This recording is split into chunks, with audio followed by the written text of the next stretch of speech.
George M. Johnson is the activist author behind this brilliant, powerful memoir manifesto, All Boys Aren't Blue, which weaves together the trials and triumphs George says they faced as a queer Black boy growing up in New Jersey and Virginia.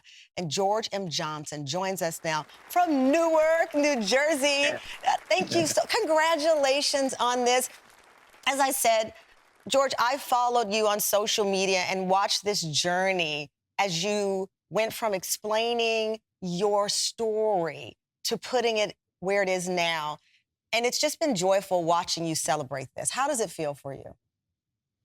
Yeah, sometimes it feels a little bit overwhelming. I always say that my story is a story that always existed, even if we never got the chance to really tell it. And so I'm just the person who gets to be the first person to really tell this story about what it is like to grow up in America as a Black queer person, knowing that you are different from childhood and how the different types of intersecting oppressions play a role throughout your entire life.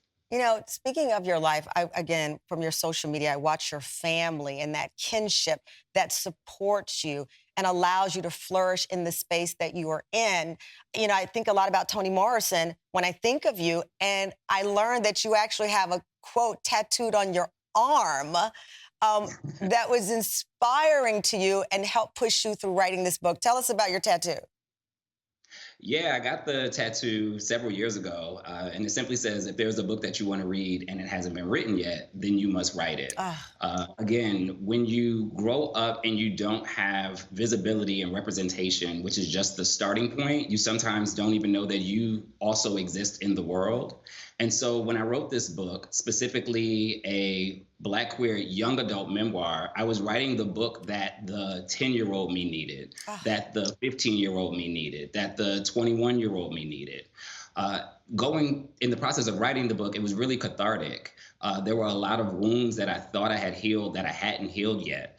And in telling my story, I got to see how so many people in the world were also going through the same things and hadn't yet been healed from those very same wounds. I was fortunate enough to grow up in a family that was a Black family that was very loving, very affirming, and very supportive. Even if we didn't have the knowledge or the resources Right. to know what was going on with me, I always had love.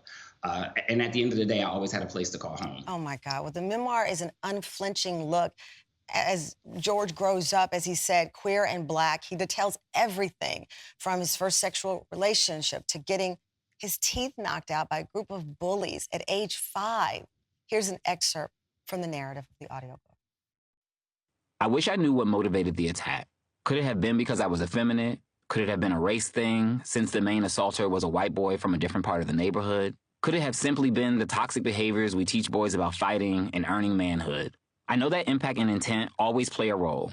So even if their intent wasn't those things, the impact will forever change me anyway. Mm.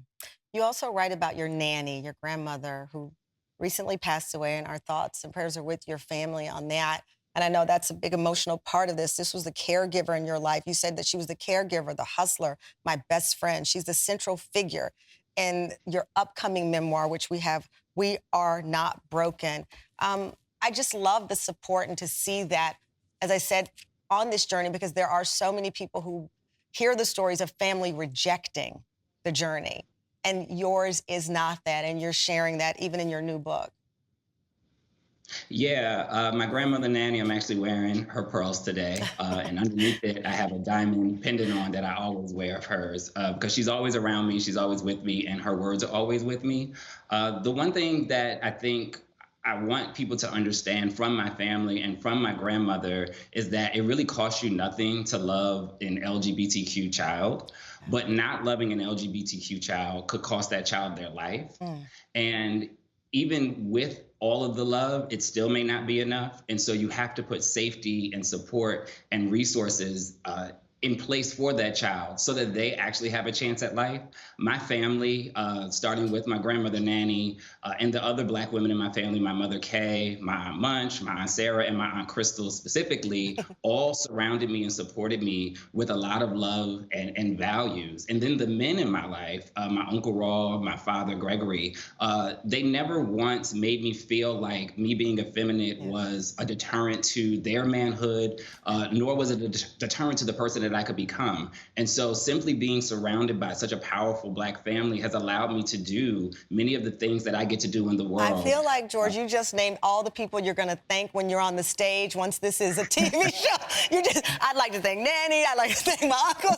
Now, tell me, because it is going to be this TV show with Gabrielle Union, how surreal is that to have the book and already attract the attention of someone wanting to bring it to life on screen?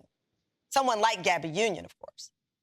Yeah, I think that part is really fantastic, specifically because she is going through it in real time. And she is raising a queer child, her and Dwayne, in real time. And the world is watching the possibility model of what it looks like when you affirm and support a child who is non-heterosexual. And so to be working with her and for us to be doing this together, me, someone who, had this experience throughout the 80s, the 90s, and the early 2000s, and her who is currently going through it, I think it brings a hint of what happened in the past, currently together what is happening right now, to create something that's going to be very powerful and very moving for people to see on television, a character that we've never really seen before. I love it. Congratulations. Your book, by the way, is the reason I don't lend people books. I bought it. I lent it to a friend who I won't name. I haven't gotten my book back, but thank goodness I have it right here in front of us. Congratulations, George. All Boys Aren't Blue